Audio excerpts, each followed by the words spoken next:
From the Russ Center in Promedi in downtown Cape Girardeau, welcome to Focus on Southeast, a program on issues, events, and people impacting Southeast Missouri State University. I'm Dan Woods with KRCU Public Radio. On today's show, we'll be talking about the reopening of Houck Stadium, some exciting changes with SEMO Homecoming, and check the pulse of the workforce in Southeast Missouri. Brady Barke is Vice President for Intercollegiate Athletics at Southeast, and he joins me now. Hey, Brady. Hey, how are you? Good, how are you? I'm doing great, thanks. So, how's the semester going so far? It's early, but how are things doing? Yeah, it's going well. It's busy.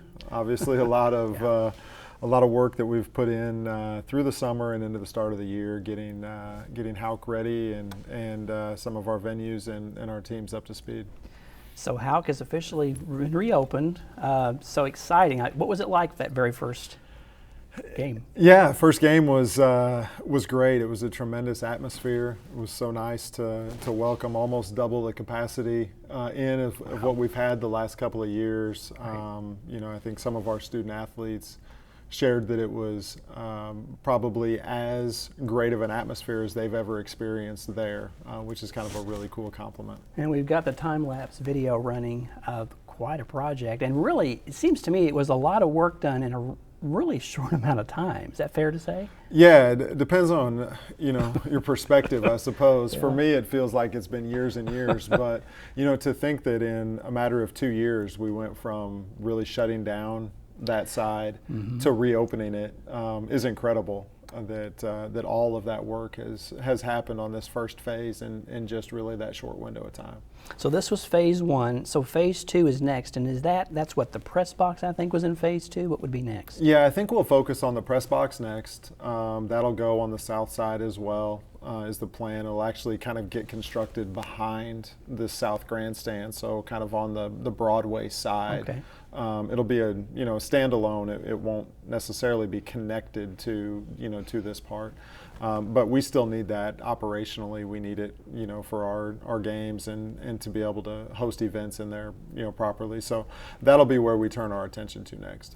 And there's all kinds of, this to me is fascinating, there's all kinds of things you have to think about because of where we live in the earthquake zone, that these buildings have to be built in such a way to withstand that sort of event if it happens. Yeah, it made the design obviously a lot more intricate because of the seismic zone that we're in with the New Madrid fault line, plus the fact that it's built in an old rock quarry. And so we had all kinds of challenges structurally as it, related to footings and foundations and how you were going to, set your foundation to be able to build something like that up, not just the grandstand, but as we start to look at the press box and something that'll go 70 or 80 feet in the air, obviously the considerations for making sure that that's a good foundation is going to be really critical.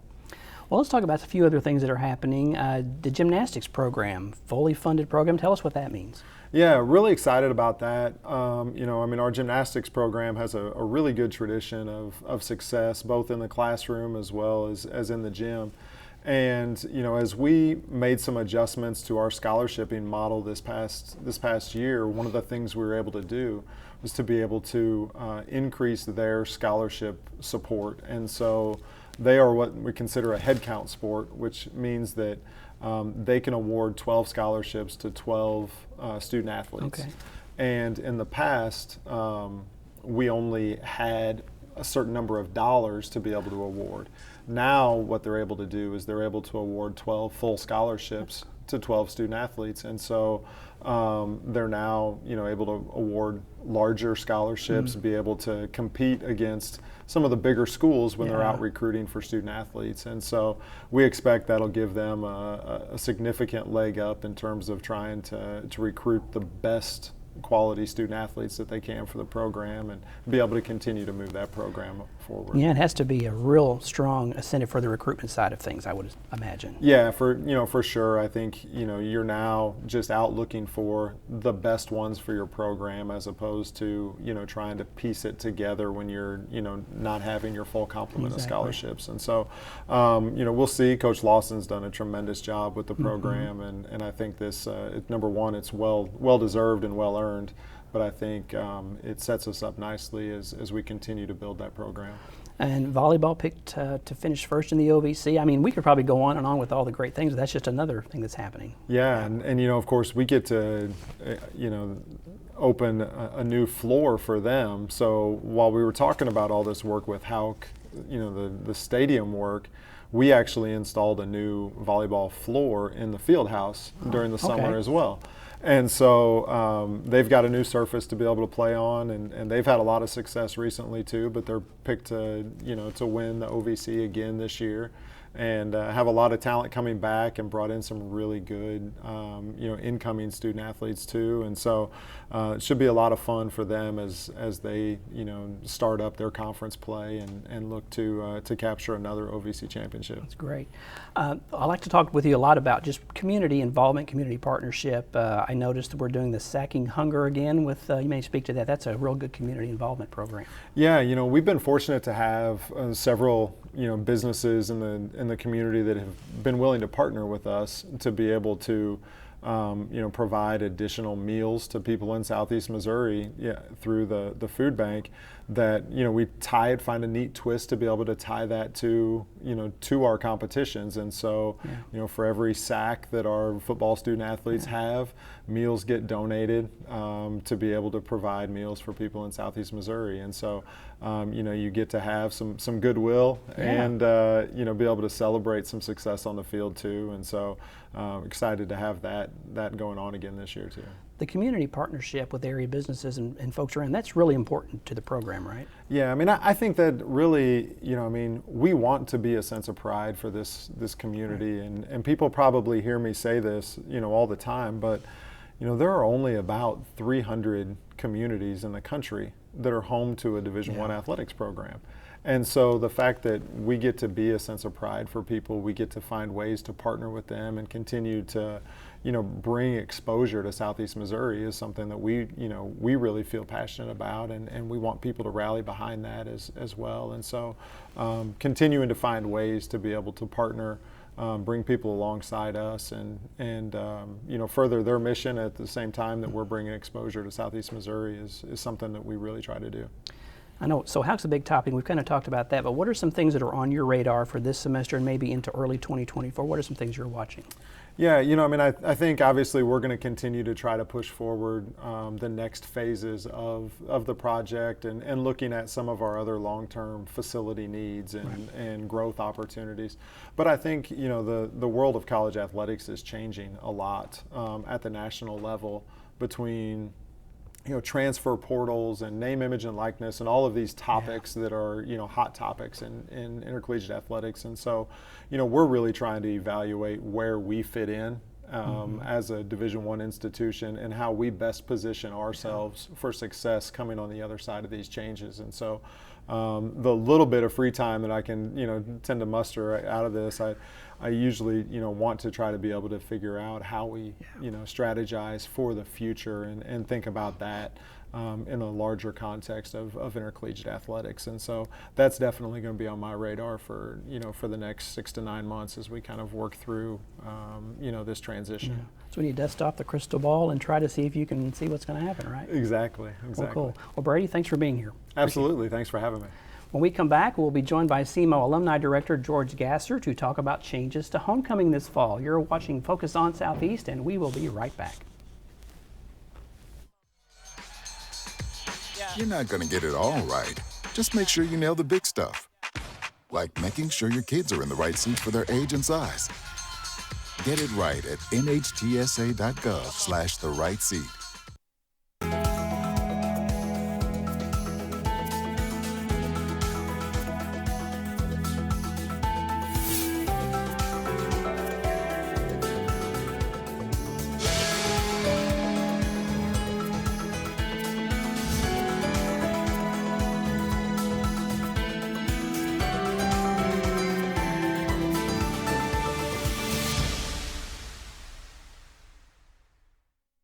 Welcome back to Focus on Southeast. SEMO Homecoming will be here before you know it, and it will look a little different this year.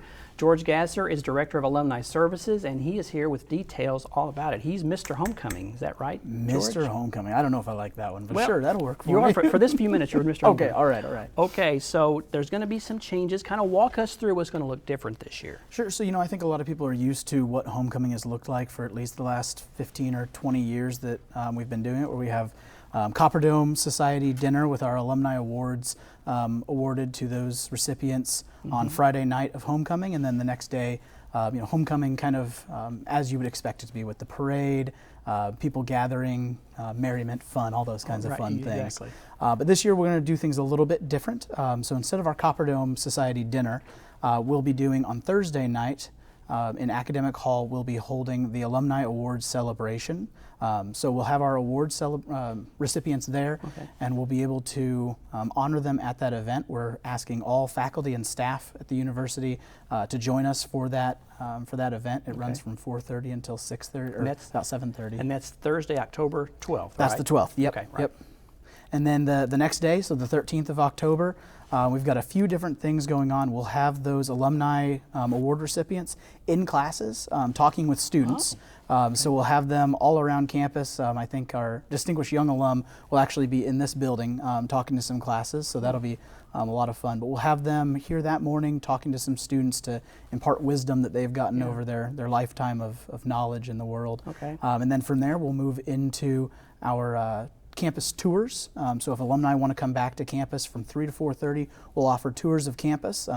This is another one of those spaces that we'll offer a tour of, but it's innovative learning spaces across campus. So we have about 14 or 15 spaces that that our alumni can see to see what's new and changed from the time they were here. Okay. And the last thing that day is our homecoming kickoff block party. This is brand new, right? It's a whole big thing. So Okay. we'll run that from 4:30 until 6:30 that evening.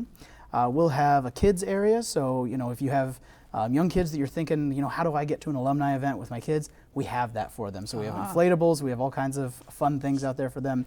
We have a VIP area for our Copper Dome Society as well, so they'll be able to come in and enjoy that event as well. We'll have a beer garden in the middle of campus, which was a first for anyone to get to do. So I feel honored to get to put that on. And then of course we'll have a few other things out there that evening, and then a big announcement from the university will be happening that night as well. Do you want to ask me what it is? Yeah, you probably I can't tell you. You have to come that night. This is going to be breaking news. That's at 5:30 that night. Be there, Okay. October 13th. So what prompted this change in the way things are done? At least not everything's different, but some things are. The big change, the reason for it, I should say, is that this is the 150th year of the university. Being able to show people where we've been and where we want to go as an institution is what this year has been all about. From Tanya Wells and Katie Krodinger putting so much work into the 150th birthday party, running into this, and then of course running into our, the end in April, whenever we have the eclipse, the end of the birthday. Right. It's nice to be able to punctuate it with different really exciting things, and that's where we're at right now with homecoming, is being able to show off campus to as many alumni as possible, so they can see that campus isn't the same place that it was, and yet still there are the things that they remember that still remain on this campus that made it special to them. Because with all of this, of course, Houck it's brand new, so that will be for the game for Saturday. So that's exciting. Absolutely, this is it's a big year. I keep telling people that every single weekend that we have something happening on campus, which is every weekend, there's something really special. It made it feel like the 150th. We just planned to have all these things, and we didn't really plan for a lot of the different pieces. The birthday, homecoming, we didn't plan the eclipse, but that happens. Those pieces, they're all special for us, but there's so many other special things happening around campus that are just making this year even better. And the theme of the parade, I guess, is tied in with the 150th, right? Yes, so the student side of homecoming, you say Mr. Homecoming to me, and I think of my friends, Gretchen Groging and Michelle Irby, because they run the student side of homecoming along with their student steering committee. Right. But they have their theme for homecoming as well, which of course is looking at the 150 years, the history, and all those pieces to it. So changing things like the Thursday and the Friday, a little scary for you? Are you excited about it? What are you thinking about it? Whenever it was first brought to me as an idea, I was like, well, this doesn't seem like fun to me. But it's been a lot of fun. A lot of our division and a lot of other people outside of our division, our marketing folks at the university, we've really all come together behind this to make sure that it's executed well, and we want people to see campus in the best light possible, as always. Yeah. Could this be the way that it happens, or is this just a one-off, do you think? Do you have any sense of what? I'm really excited about different pieces of this because there's so much. Will these exact events happen again next year? Maybe, maybe not. Will pieces of these events be incorporated into things probably for the next 10 or 15 years? More than likely, because I think there's going to be things we see about this that alumni really enjoy, community really enjoys, and of course that our students really enjoy, that we can incorporate into what we see going forward. I see one challenge for you. No, what's my challenge? I know that you're always worried about weather. Yes.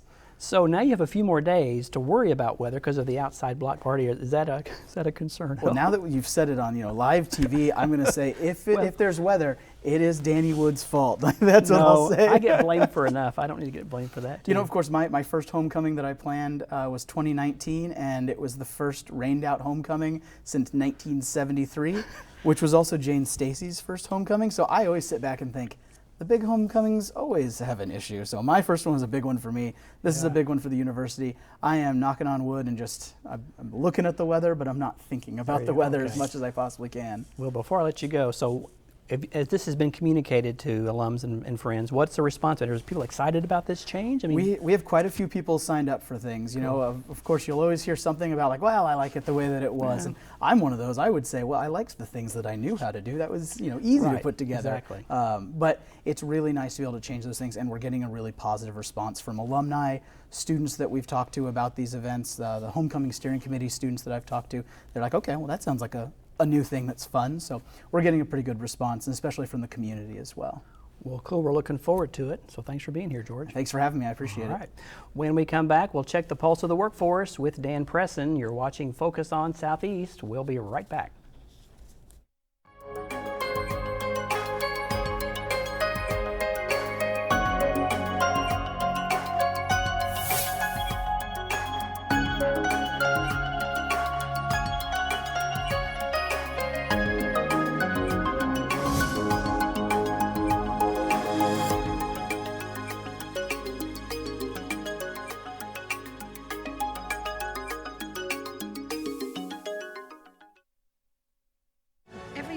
Millions of people are connecting.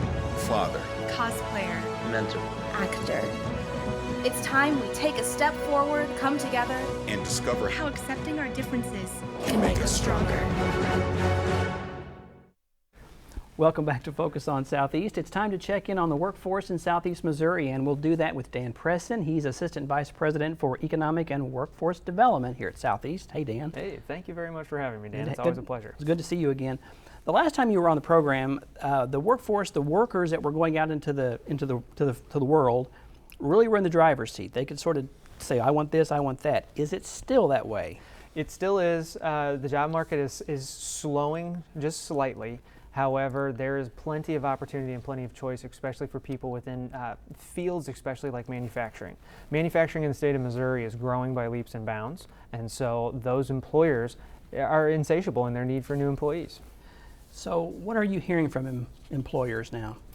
Employers, especially all throughout Southeast Missouri and the entire region that Southeast Missouri State University covers, have definite needs, and so they're always looking for entry-level candidates, and they're also looking for skilled workers.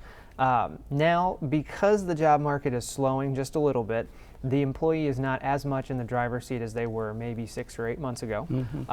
So employers do have that choice. Now, what I talk with employees all the time is they still have a lot of opportunity, there's a lot of flexibility, and they have the ability to really put themselves in a position of where they want to go, related to if they want to take any additional trainings, if they want to upskill themselves into another field. Now is an excellent time for looking at your skill set and trying to figure out what's going to move you forward to where you want to go.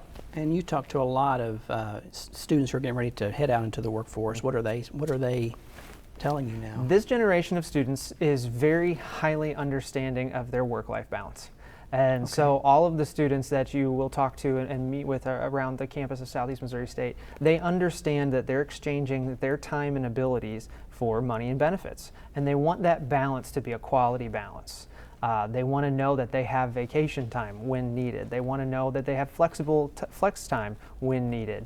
And so a student is now a very savvy consumer of the employment sphere because they've seen how their parents interact with their employer. They've learned from all of these different ups and downs of the job market in the past 10 years. And so now they're really looking for what is it holistically that they want to do and spend their time doing. Yeah. Is remote work still a big thing that a lot of soon-to-be employees are looking at now? Yeah, a lot of people want remote work. Remote work comes along with a lot of really modern human resources policies, a lot of flexible hours, a lot of unlimited PTO. So a remote work opportunity oftentimes is coupled with items that are really, really exciting for an entry-level candidate. And so if you were 18, 19, 22 years old and you had the opportunity to do unlimited PTO, you would take it. Yeah. It's a great opportunity, especially on paper. And so remote work is still really highly valued with workers these days because it allows you to live in your hometown, but maybe make wages that are on par with a business in San Francisco or Ohio or Florida. Yeah. So how is the university working to meet some of these needs that some of these employers are looking for? So Southeast Missouri State University is one of the major importers of employees into this region. And so as an institution, we bring students in from all over the country every single year, and we put them to work either in part-time employment opportunities, internships, job shadows right here in our region. Now, the ultimate goal is to get students to fall in love with Southeast Missouri and not want to stay because they're wonderful and their experiences are wonderful, and this institution does a great job preparing them for the workforce. And so we have a lot of people that we can bring in to this environment and hopefully convince them to make Cape Girardeau or the surrounding area their home permanently. As an institution, our programs are fantastic. We have wonderful opportunities for people on graduate and undergraduate levels. And then we're continuing looking towards how do we create non-credit opportunities that additionally help somebody build their skills in the workplace, or create smaller, shorter term for-credit opportunities that allow someone to get a credential that will move them forward into their career. No longer is it just about that 4-year degree. It's about how do you incrementally throughout that time improve yourself. If you're right out of high school and you don't want to go into a 4-year degree, how do you do a short-term training that will get you a better job? Then from that short-term training, can you couple that into an associate's degree? That will get you an even better job. And then will your associate's degree go directly into a bachelor's degree? So people are looking at it now as a series of breadcrumbs from where they're at now to where they want to be in the future. And as an institution, we're working to meet those requests. And you still, I mean, with this new position, you're still doing career services and helping students, I guess, absolutely, get their resumes ready. And I would imagine, is there some training now or some help with how to do an interview over Zoom and some guidance on that kind of thing? Zoom and digital interviews are really important. You have to make sure that you're double checking your technology all the time. People don't realize it, but if you just put a laptop computer on a flat tabletop and tilt the screen up, a lot of times it's just a shot right up your nose. And so you have to really make sure that that you're looking at the technology, you're looking at your lighting, you're looking at the angle of your camera, but then you're still treating it like a face-to-face interview. Back before digital interviewing, you would have to show up to your interview 15, 20, 30 minutes in advance, make sure that you knew where the office was. You still have to show up to your interview 15, 20 minutes, 30 minutes in advance, but now it's to make sure that your technology is working, that your lighting is correct, that your roommate's not going to walk into your room, or your dog or your cat's not going to jump on your desk. So there's a lot of things that people need to realize about digital interviews that are they're easier because you don't have to leave your home, but they're also more difficult because there's a lot of additional considerations. Well, and it makes me wonder, you know, it used to be always worried about that resume and double, triple, quadruple checked everything to make sure everything was spelled correctly. And we still have that, of course, but how you present yourself in that interview on that Zoom screen, if you're not in person, that's just about as important as that resume. Oh, right? Absolutely. A resume gets an interview gets a job. That's the very short algorithm of all of it. And so if you've got a great looking resume with excellent documents, and that moves you into the interview phase, and then your interview is solid, then it moves you closer to that employment opportunity. Now, if your resume is not great, it's not going to convert to an interview. If your interview is not great, it's not going to convert to an offer. And so you have to make sure that your skill sets are strong in all of those regards in order to make sure that you're moving in that trajectory of where you want to go. So you do the workforce and economic development pieces for the university here. What are some things you're watching? What are some things on your radar, I guess, related to economic development? Really going back to that concept of breadcrumbing, of making sure that we're meeting people where their needs are. We need to make sure that an employee who is currently in a position where they want to allow themselves to build up to the next level of their career, that they have the opportunity to do so. So how do we bring and deliver the trainings necessary for that person to skill up? How do we deliver the experiences necessary for that person to find the next career? So it's trying to make sure that as a region, we're supporting our existing workforce as best as we can so that they will stay here, be satisfied here, make a life here, and continue to work in Southeast Missouri. Do you have the opportunity to share what you're hearing from employers in the region with the academic side of the house to say, well, this is something that we really need to try to see if we should offer this particular study somehow? I mean, is that something that you kind of keep an ear on? Yeah, all the time. I'm constantly in touch with different faculty members, different department chairs, and even deans, just to make sure that we're staying as cutting edge as possible. Make sure that we're building the skills needed for students to be successful in the workplace. Always, I'd never hesitate to send an article or encourage somebody to look at a new training or a new opportunity, because it's really important that as an institution we stay on the cutting edge of what our workforce actually needs. And I guess you would say tied in with our area chambers of commerce probably too. Very much so. I'm always texting with some member of a Chamber of Commerce to make sure that we're being cutting edge and that we know what the workforce needs. All of the Chambers of Commerce around Southeast Missouri, they have roundtables of their employees, roundtables of their different businesses in their area, and they are the boots on the ground. They know exactly what the employees and the employers need in their region, and so I'm always looking for that feedback. Almost out of time, but what do you think, what do you see in your crystal ball for the next 6 months, 8 months as far as the workforce and the jobs around the area? I personally think the job market's probably still going to stay really solid. I think everybody that's going to be graduating and going into the workforce in the next 6 to 8 months is going to be greeted with a very solid job front. I do think we need to keep an eye on labor participation rates to make sure that as many people are staying in our workforce as possible. Dan, it's always good to talk with you. Thanks for being here today. Thank you for having me. Focus on Southeast is a collaboration of KRCU Public Radio and the Department of Mass Media here at Southeast Missouri State University. Just a reminder that portions of these conversations will be broadcast on KRCU Public Radio and will also be available online at krcu.org and on the station's YouTube channel. From the Russ Center for Media, I'm Dan Woods. Thanks so much for watching. Be sure to tune in next time when we focus on Southeast.